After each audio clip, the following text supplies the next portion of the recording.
निगाहों में अदब तासीर होती है, निगाहें लुत्फ से देखे तो आंख अक्सीर होती है। श्रीमद् भागवत कथा में सबसे सुंदर वर्णन सुदामा, कृष्ण सुदामा मिलन। सुदामा जी द्वारकाधीश क्या पहुँचते हैं। पानी परात को हाथ छियो, नहीं नैनन के जल सो पग धोए। जल से पाँव नहीं धोना पड़ा, अपने आंसुओं की धार से भगवान सुदामा के चरणों को धोया। नैनन के जल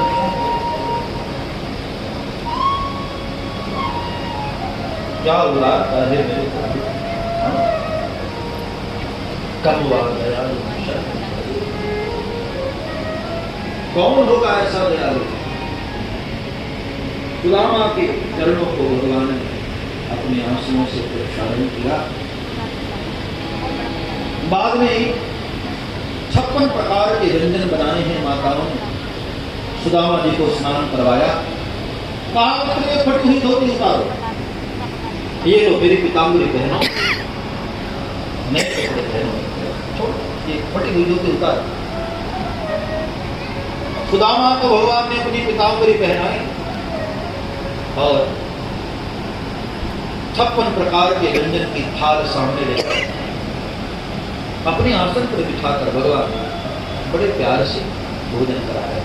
खाओ भोजन कराया। बाद में सभी रानियों को बुलाकर कहा कि देवियों, ये मेरे मित्र हैं, चलो सब आकर के इनको प्रणाम करो। ब्राह्मण देव हैं, इनके आशीर्वाद से हम धन्य हो सकते हैं। तो सभी रानियां प्रणाम करने लगी। माता रुक्मिणी ने किया, सत्यभामा ने किया, सब अलग अलग रानियों ने आकर के प्रणाम किया। करीब 500 को आशीर्वाद दिया सुदामा ने। आयुष्मान भव, पुत्रवती भव, सौभाग्यवती भव। 500 देखा कि लाइन बहुत लंबी है, तो गिरे से कन्हैया के कान में पूछा कि जरा ये तेरी है और पड़ोस की भी है कोई। कन्हैया ने कहा कि सब हकरी। रामा ने कहा इतनी सारी, ये काम किया है ना इतने वर्षों के बीच। लाला मैं तो ऐसे कमजोर सा हूं, पतला दुबला हूं, कितनी बार हाथ उठाऊं। हाँ एक काम कर, इन सबके बदले तू ही प्रणाम कर ले, मैं तेरे सिर पर हाथ रख दूं, सबको आशीर्वाद मिल जाएगा। भगवान मुस्कुराए और भगवान ने सुदामा को प्रणाम किया। एक ब्राह्मण की शक्ति देखो, प्रणाम किया तो भगवान के भी सिर पर हाथ रख करके सुदामा ने भगवान को आशीर्वाद।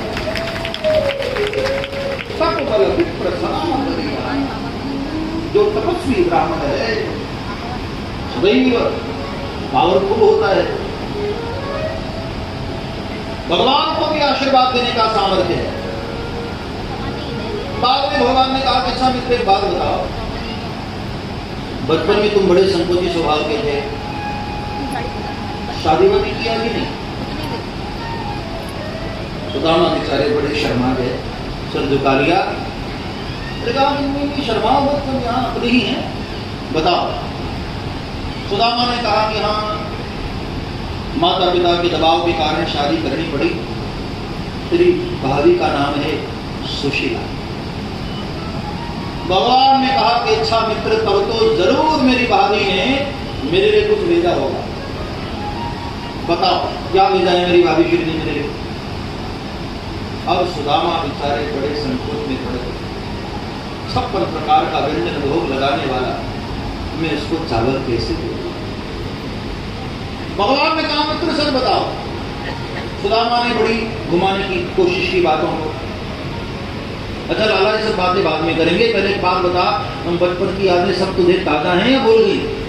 भगवान ने कहा कि सब याद है, लेकिन पहले बताओ भाभी श्री ने भेजा क्या।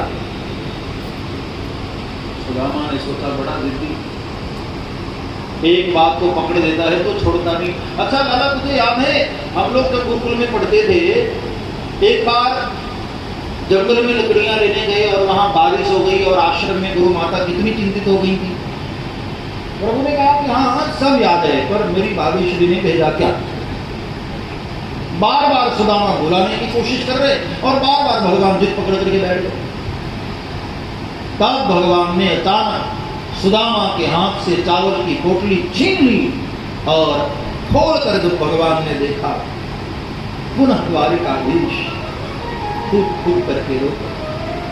चावलों को देखते ही भगवान समझ गए ये मेरे मित्र के घर का नहीं। 4 जगह से चावल मांगे गए थे ना, 4 प्रकार के चावल। समझ गए ये भिक्षा के चावल, मांगे हुए चावल। और भगवान को बड़ा दुख लगा,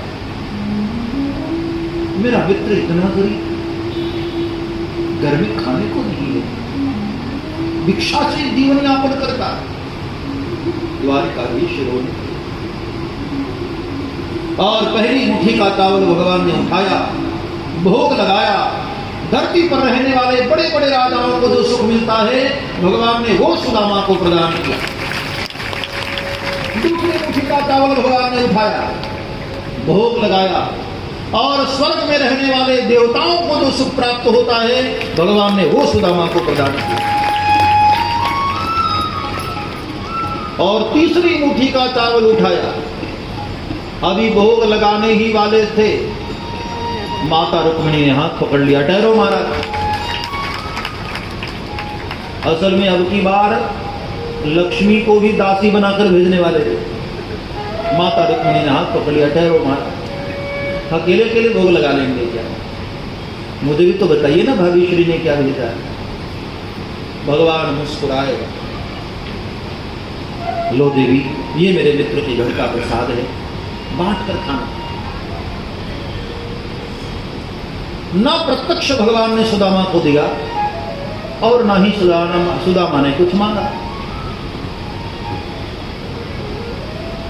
थोड़ी देर बातें करते रहे भगवान, और बातें करते करते सुदामा ने सोचा कि भाई इतना प्रेम दे रहा है ना, ये 10 दिन से पहले तो छोड़ेगा नहीं, 10 दिन तो मुझे रुकना ही पड़ेगा। और 10 दिन के बाद भी यदि मुझे जाना होगा ना, तो आज से कहना शुरू करना पड़ेगा कि मुझे जाने दो जाने दो जाने दो, तब ये 10 दिन के बाद जाने देगा। तो भगवान ने सुदामा के सामने बातें करते रहे। भगवान सुदामा ने कहा कि मित्र, अच्छा एक बात कहूं, मैं तो तेरा दर्शन करने आया था, दर्शन हो ही गया, तो अब तू कहे तो मैं वापस जाऊं। भगवान ने कहा अच्छा ठीक है मित्र, जा। सुदामा ने सोचा है ये क्या हुआ, झूठ मूठ का भी नहीं कह रहा कि रुक जा। अच्छा ठीक है लाला, तो बस दर्शन हो गया, मैं जाता हूं। भगवान ने कहा कि हाँ मित्र, अगली बार लेकिन जल्दी आना, इतना लंबा गैप मत करना। मन ही मन सुदामा ने सोचा कि इस बार तो रोक नहीं रहा, अगली बार क्या पागल बनने आऊंगा। ठीक है मित्र, अच्छा वहां बच्चे अकेले होंगे ना। भगवान ने कहा कि हाँ मित्र जल्दी जाओ, मैं आपको रोकूंगा नहीं। मन ही मन सुदामा सोच रहे, सुशीला ने तो कहा था एक बार जो द्वारिकाधीश का दर्शन कर लेता है उसकी दरिद्रता मिट जाती है, दक्षिणा तो दिया नहीं। कोई ब्राह्मण दक्षिणा का बड़ा प्रेमी होता है, भोजन कैसा भी करवा लो, दक्षिणा बढ़िया हो, खुश। और भोजन कितना भी बढ़िया बनाया हो, दक्षिणा कम रही ना तो सारा भोजन तुम्हारा बेकार। दक्षिणा चकाचक होना चाहिए। सोचा सुदामा ने कि भाई दक्षिणा तो दिया नहीं, भूल गया होगा। भगवान जैसे ही सुदामा को छोड़ करके मुड़े, सुदामा जी द्वार पर पहुंचे थे, अचानक भगवान ने कहा मित्र ठहरो ठहरो ठहरो 1 मिनट। सुदामा तुरंत रुक गए। हाँ याद आ गया उसको, दक्षिणा की याद आ गई, रुक गए सुदामा। भगवान आए, मित्र बुरा मत मानना, एक बात कहूं, वो मेरी पीताम्बरी तो उतार दो। क्या? हाँ मेरी पीताम्बरी, वो मैंने आपकी जो फटी हुई धोती थी वो धुलवा दिया है, मैंने प्रेस करवा दिया है, ये तुम्हारी फटी हुई धोती। सुदामा ने सोचा कि इतना दरिद्र है ये, पीतांबरी भी नहीं दे पाया, कमाल है। ऐसे ही थोड़ी इतना धन जोड़ लिया है यार, बड़ा कंजूस है। पीतांबरी दे दिया, पीतांबरी उतार कर फटी हुई धोती पहन लिया। भगवान ने कहा मित्र देखो बुरा मत मानना और अगली बार बच्चों को भी लेकर आना। सुदामा ने सोचा बच्चों को लेकर, नाक कटवा ली है, पीतांबरी उतरवा ली, इतना कंजूस। मन में वो चुभ गई है सुदामा की। अब बहुत कोशिश कर रहे हैं अपने आप को समझाने की कि नहीं नहीं भाई, इतना बड़ा राजा, देखो मुझ जैसे दरिद्र ब्राह्मण को गले लगा लिया, अपने आसन पर बिठा लिया, ये क्या कम है। लेकिन मन के कोने में चल रहा है कि कुछ भी हो है कंजूस, कंजूस तो पीतांबरी उतरवा ली, पहनी हुई पीतांबरी उतरवा ली। हाँ कंजूस है। वाहं दरिद्रः पापीयां कृष्णः श्रीनिकेतनः ब्रह्मबन्धुरिति स्मारं बाहुभ्यां परिरम्यते। कहाँ मैं दरिद्र ब्राह्मण और कहाँ वो द्वारिकाधीश, फिर भी मेरा हाथ पकड़ करके महल में लेकर गए, कितनी बड़ी बात। पर है कंजूस, बड़ा आदमी तो है कंजूस। यही सब सोचते सोचते सुदामा आ गए अपनी नगरी में। अब यहां आकर देखा तो एक और आश्चर्य हुआ, जहां झोपड़ी थी वहां इतना बड़ा महल खड़ा है। अब सुदामा इतना बड़ा महल देखकर घबरा गए कि मेरी झोपड़ी कहां गई। लो अच्छा दर्शन करने गया, उधर दर्शन करने क्या गया, मेरी झोपड़ी भी गई। लोगों से पूछा भैया ये किनका महल है। उन लोगों ने कहा श्रीमान सुदामा जी का। सुदामा सुदामा तो मैं हूं। दरवाजे पर द्वारपाल खड़े थे, द्वारपालों से पूछा भैया सुदामा जी अंदर हैं क्या। अरे बोले नहीं नहीं महाराज, वो तो 10 दिनों से द्वारिका गए हुए हैं। द्वारिका द्वारिका तो मैं गया था।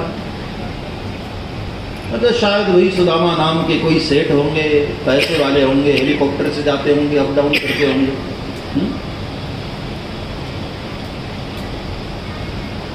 अच्छा भैया घर में मालकिन है क्या, सेठानी जी हैं क्या। द्वारपालों ने कहा कि हाँ वो हैं, आप कहें तो उनको बुला दो। अब सुशीला ने भी दूर से देख लिया था सुदामा जी को आते हुए, तो सुशीला ने अंदर जाकर के अच्छे कपड़े पहने हैं, श्रृंगार किया है, सोने के आभूषण पहने हैं और श्रृंगारित होकर हाथ में थाल सजाकर और बाहर आई हैं आरती उतारने के लिए। सुदामा जी सर झुका करके खड़े थे। सुशीला ने पांव स्पर्श करना चाहा, 2 कदम पीछे हट गए। तो माता जी जरा दूर से प्रणाम करना। सुशीला हंसने लगी, नाथ क्या बोल रहे। सुदामा ने सोचा आवाज तो सुशीला की लग रही है। सिर उठाकर देखा और जब सामने सुशीला को देखा आश्चर्य हुआ, देवी तुम, ये कपड़े, ये आभूषण, ये सोने की थाल, ये इतना बड़ा महल, क्या है ये सब। सुशीला ने कहा कि नाथ मैंने कहा था ना, एक बार जो द्वारिकाधीश का दर्शन कर लेता है उसकी दरिद्रता मिट जाती है। ये सब मेरे द्वारिकाधीश। ऐसी ही और वीडियो को देखने के लिए चैनल को सब्सक्राइब कीजिए, वीडियो को लाइक कीजिए, कमेंट कीजिए और शेयर कीजिए।